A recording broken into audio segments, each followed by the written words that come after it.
On today's show, EV car sounds, Tesla Model Y sooner for Australia, and Australia breaks yet more records.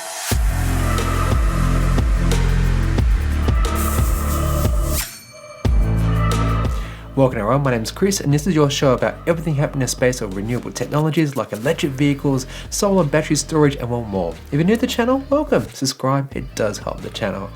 And if you want to take it to the next level, join us over here on Patreon where we now have like Discord, early access to news, polls, and stuff you just don't get here.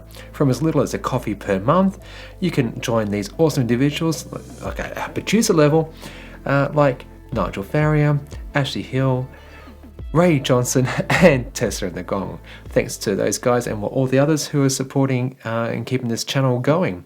Alright, let's get to the news. I know that I revisit this way too much, but Mustang has confirmed that it's going to have an option on the upcoming Ford Mustang Mach-E to broadcast engine noises into the cabin. Why? To make it feel more Mustang. Yeah. Ford says that the noise changes are based on which mode the vehicle is set to, like whisper, engaged, and unbridled. And for those who buy the top-of-the-line Mustang Mach-E GT version, is expected to be cranked up even more. Whoa, Nelly! I can't wait to hear that. Each mode is tuned to change the vehicle's driving dynamics and other characteristics such as the information cluster, ambient lighting and sounds that the car makes. So about that last bit, I tried to find some sounds from the car but couldn't. So if you know where I can, please do let me know. I want to hear a soundbite, so put a comment down below and preferably a link if you can. You might not be able to, but just give me an idea. But getting off my soapbox for a moment, or getting onto my soapbox rather, here's my beef. If you watch this exciting promo video by Ford, seen last week by my awesome Patreons, you'll hear designers and engineers say time and time again that the Mach-E must be more Mustang than, Mustang. Yeah, their words, not mine. Ford, yes, it's a Mustang, so why not just let your EV stand on its own before offering this as an add-on extra? The whir of an electric motor is actually something else. I mean, take a listen to Yamaha's electric motor.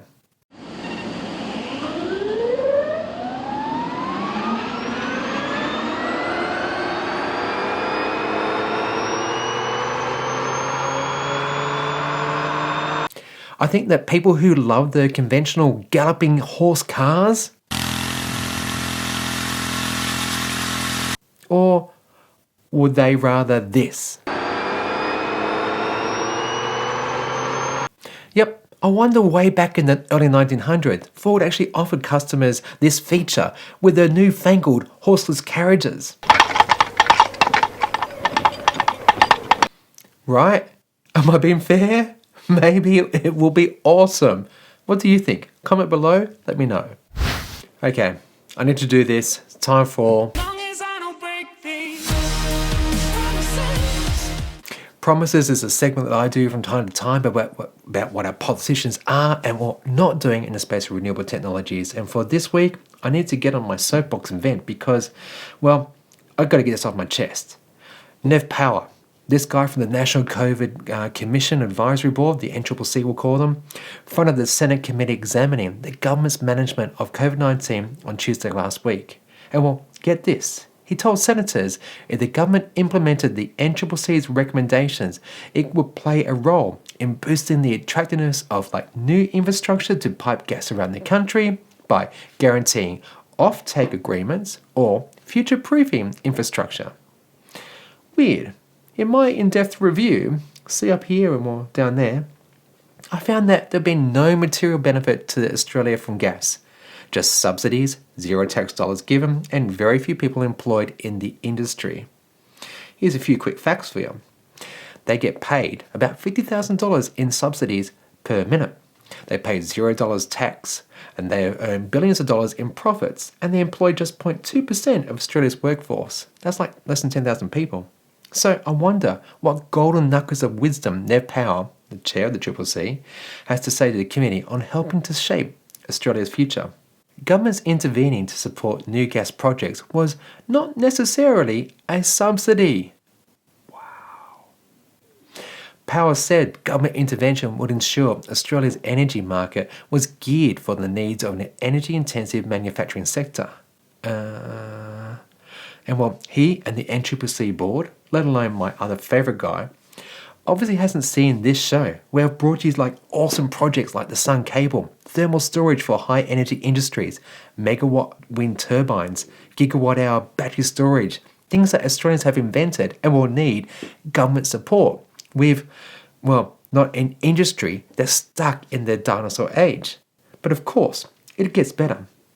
He was asked whether he had been approached by business leaders urging the government to use economic recovery from COVID-19 as an opportunity to lock in renewables, to which Powers acknowledged there had been representations and that he did not oppose a green recovery, but the definition of recovery needed further discussion.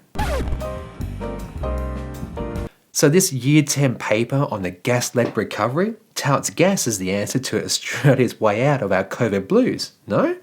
The very definition of recovery needs further discussion? So your paper was a fallacy then, yeah. And for a few hundred thousand jobs was not well defined. The billions in economic bonuses, no discussion needed. And well, then the gas is off the table now, Nev. Yeah? No? Okay.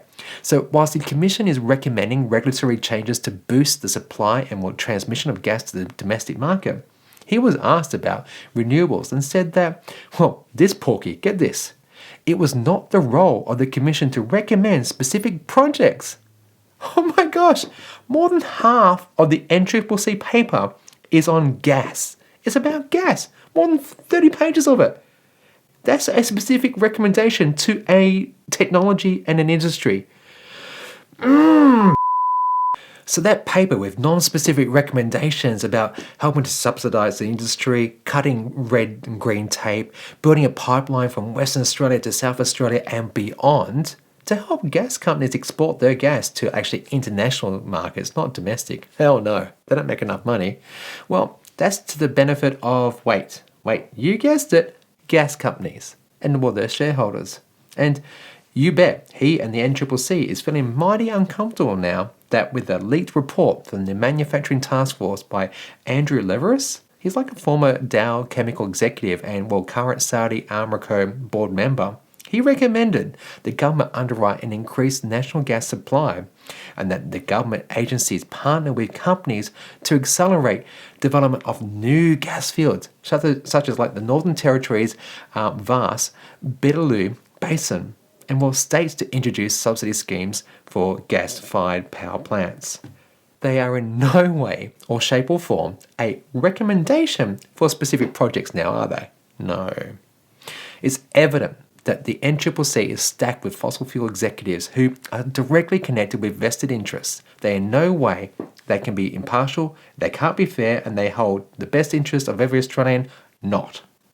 Instead, Power has confirmed that this report by Andrew Leveris had gone to Scott Morrison's government in late May, after which point we saw further support for gas by these dinosaur-loving people. This is coal. Don't be afraid. Don't be scared. The Treasurer knows the rule on crops. It's coal. It was dug up by men and women who work and live in the electorates of those who sit opposite.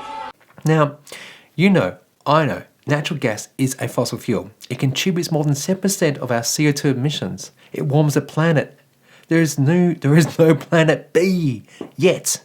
Renewables plus storage are cheaper, employ more people, and importantly, are already in place and they're ready to go now. So whilst we had the tech, we had the brains, we've got the research, and how we can actually get us to like a near zero carbon economy right here, right now, employing us 3 times as many people as the gas industry, why? Why is the NCCC board even allowed to operate? They must be dissolved. A new commission should be formed. Experts from various academic and corporate entities should make up a panel to lead this country of ours into one that's actually cleaner, greener, and better for all of us.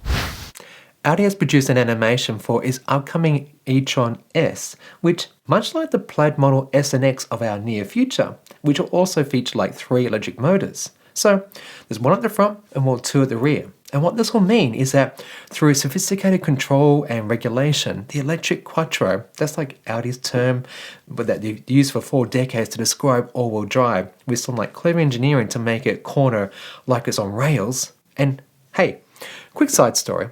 Those in Melbourne will know that like the 270-degree bend that goes onto the Balti Bridge.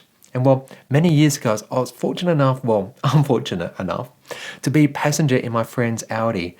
It was something, I don't know which one it was. It was one of the highest, sportier versions, and well, it was like a rocket, and it features an awesome Bose sound system. So here I am enjoying some great tunes, and then he floors it around that tight on-ramp. And it was going in excess of 100 k's per hour, and boy, was it impressive. It stayed in its lane, it managed to get attached to the road, and it was just amazing technology. Anyway, on our verge. What Audi, and I'm guessing what Tesla, will be doing in this space? And well, hey, Elon, is this little tweet of yours a bit of a suggestion as to the plaid mode coming very, very soon? Maybe? So what Audi's going to do is, like with the rear axle, which got the 2 motors, they can selectively push power to individual units, and well, ultimately that means that the car can turn sharper and with precise turning and accuracy due to like the ability of those electric motors to go from 0 to hero in an instant. Alright, time for my favourite segments, and it's mail time. Last week I brought you news about an Nero EV battery swap system in China, and those who might want it in Australia. And well, here's some of your comments. No to battery swapping if I was lucky enough to own an EV.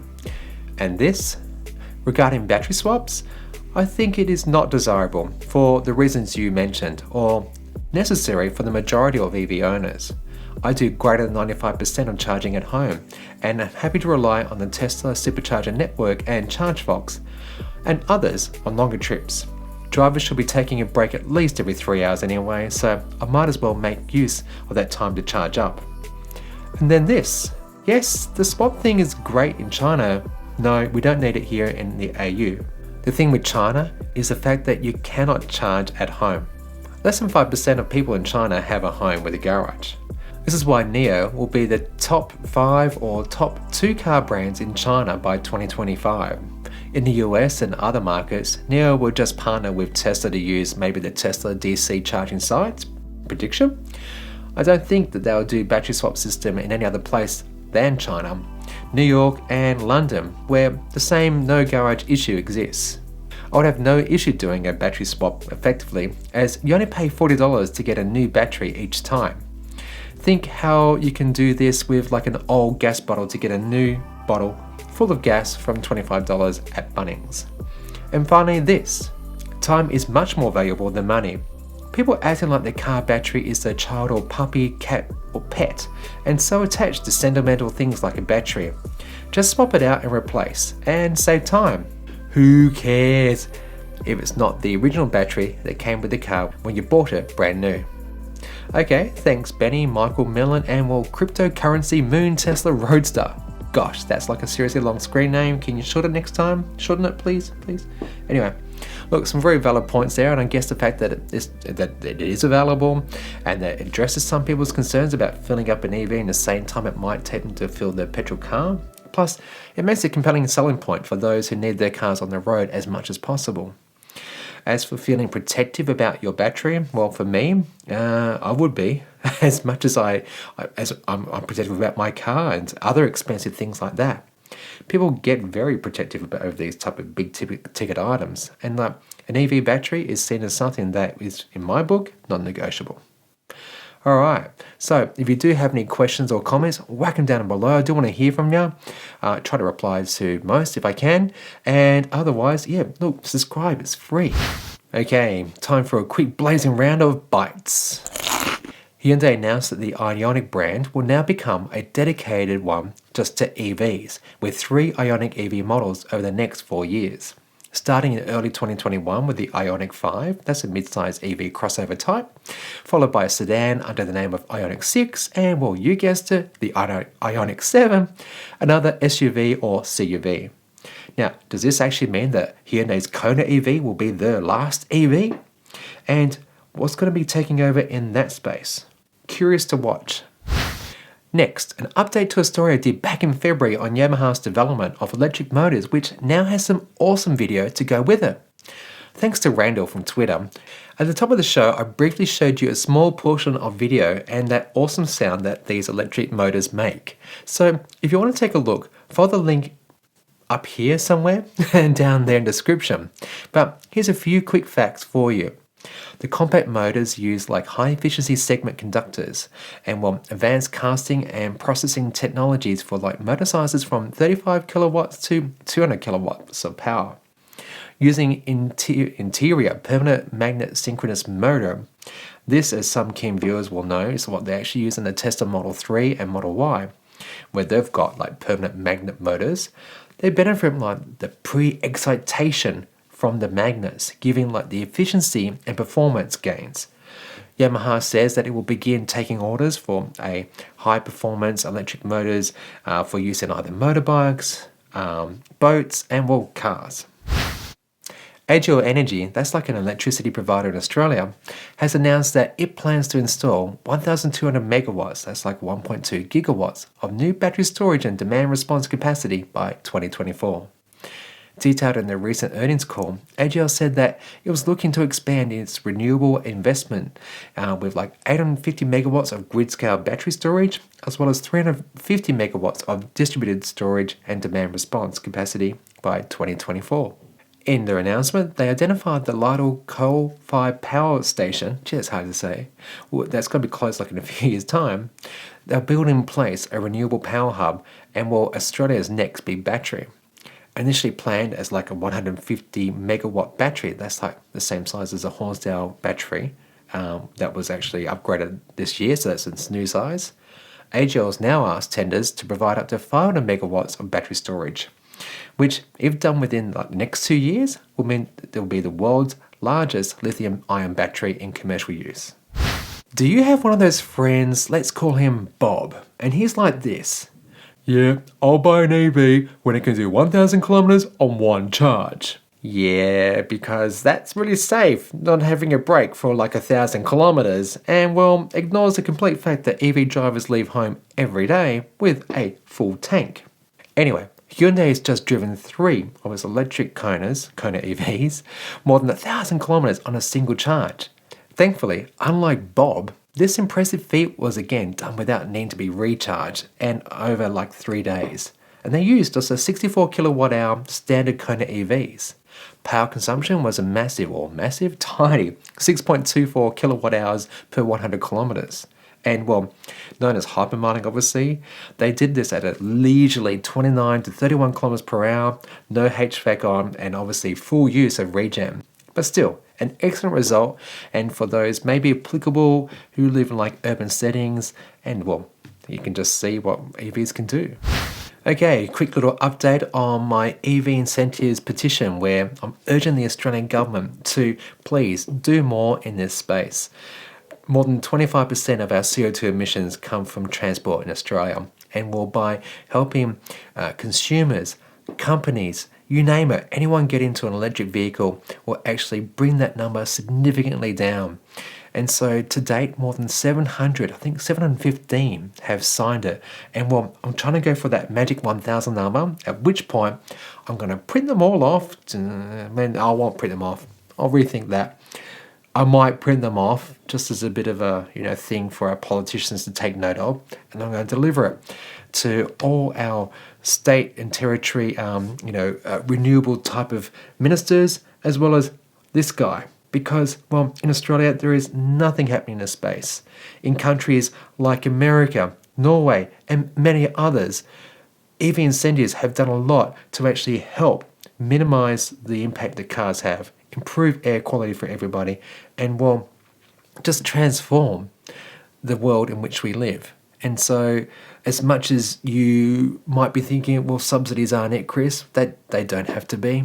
And EV incentives can look like many different things. It can look like access to bus lanes. It can look like maybe just free parking, or it might be no stamp duty or no luxury sales tax. It can be a lot of different things. But right now, there is zero happening in Australia.